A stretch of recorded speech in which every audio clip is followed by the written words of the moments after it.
नमस्कार मेरे प्रिय दर्शकों, भगवान विष्णु के वैसे तो कई अवतार हैं, उनमें से 24 अवतार महत्वपूर्ण हैं। उन्हीं 24 अवतारों में से हम एक मत्स्य अवतार के बारे में इस वीडियो में चर्चा करेंगे। प्रभु ने सतयुग में मत्स्य अवतार के रूप में पृथ्वी पर धर्म की पुनः स्थापना की थी।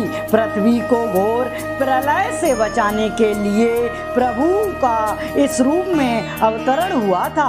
मत्स्य का अर्थ होता है मछली। सतयुग में प्रभु ने सृष्टि की रक्षा के लिए मछली का रूप धारण किया था। इस अवतार के पीछे की पौराणिक कथा के अनुसार एक बार द्रविड़ देश के राजा सत्यव्रत कृतमाल नदी में स्नान करने गए। स्नान पूर्ण करने के पश्चात जब राजन अंजलि में जल भर कर तर्पण करने लगे, तब उन्होंने देखा कि उनकी अंजलि के जल में एक छोटी सी मछली भी आ गई है। तब उन्होंने उस मछली को नदी के जल में बहा देने का मन बनाया, परंतु जैसे ही वह ऐसा करने लगे, अचानक से वह मछली बोली, हे राजन, मुझे नदी में कोई बड़ा जीव मारकर खा जाएगा, कृपया मुझे अपने साथ ले चलें। मछली की विनती सुनकर सत्यव्रत को उस पर दया आ गई और वह उसे अपने साथ घर ले आए और वहां उसे एक छोटे से कमंडल में रख दिया। लेकिन एक रात में ही उस मछली का शरीर इतना बड़ा हो गया कि वह उस कमंडल में समा नहीं पा रही थी। जब राजा ने उसे थोड़े और बड़े पात्र में डाल दिया, लेकिन फिर मछली का शरीर उस पात्र से बड़ा हो गया। अब राजन रोज उस मछली को एक नए बड़े पात्र में रखते और मछली के शरीर की वृद्धि का सिलसिला जारी रहता।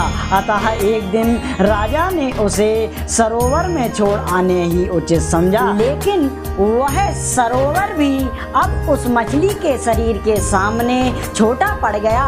यह चमत्कारी घटना देखकर राजा सत्यव्रत समझ गए कि यह मछली कोई साधारण मछली नहीं है और तब उन्होंने हाथ जोड़कर उस मछली से अपना वास्तविक स्वरूप दिखाने को कहा।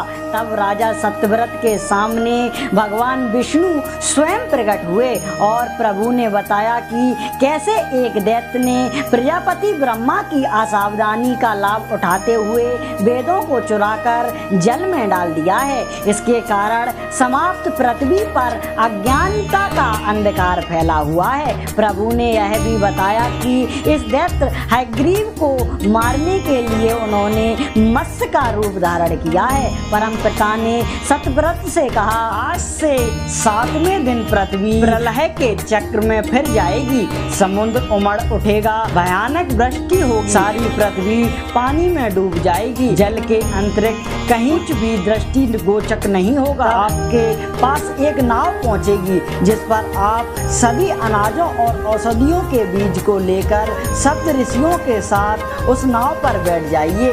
मैं उसी समय आपको पुनः दर्शन दूंगा और आपको आत्म तत्व का ज्ञान प्रदान करूंगा। बस फिर क्या था, राजा सत्यव्रत उसी दिन से श्री हरि का स्मरण करते हुए प्रलय की प्रतीक्षा करने लगे। 7वें दिन प्रलय का दृश्य उपस्थित हो उठा और समुद्र भी उमड़कर अपनी सीमाओं से बाहर बहने लगा। इसके साथ ही भयानक वृष्टि होने लगी एवं थोड़ी ही देर में सारी पृथ्वी पर जल ही जल हो गया।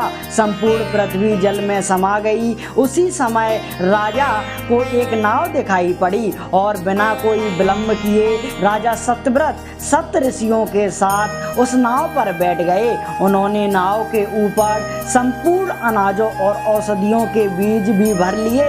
इसके बाद वह नाव प्रलय के सागर में तैरने लगी। प्रलय के उस सागर में उस नाव के अतिरिक्त कहीं भी कुछ भी नहीं दिखाई दे रहा था।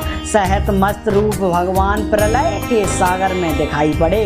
सत्यव्रत और सप्तऋषिगण मत्स्य रूप भगवान की प्रार्थना करने लगे।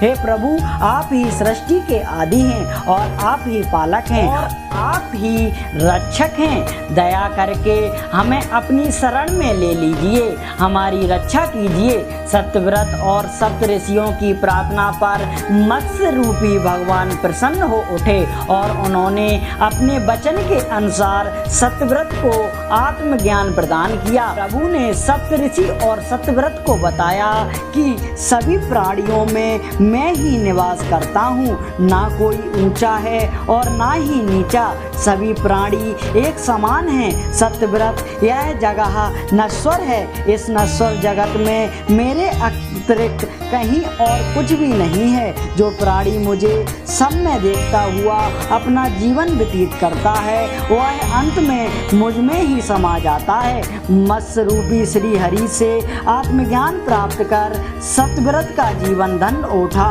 वह जीते ही जीवन से मुक्त हो गया। इस प्रलय का प्रकोप शांत होने पर मत्स्य रूपी भगवान ने हयग्रीव दैत्य का वध कर समाप्त वेदों का उद्धार करते हुए उन्हें ब्रह्मा जी को दे दिए। तो मित्रों, वीडियो का अंत हम यहीं करते हैं और मिलते हैं आपको नेक्स्ट वीडियो के साथ। तब तक के लिए जय हिंद, जय भारत।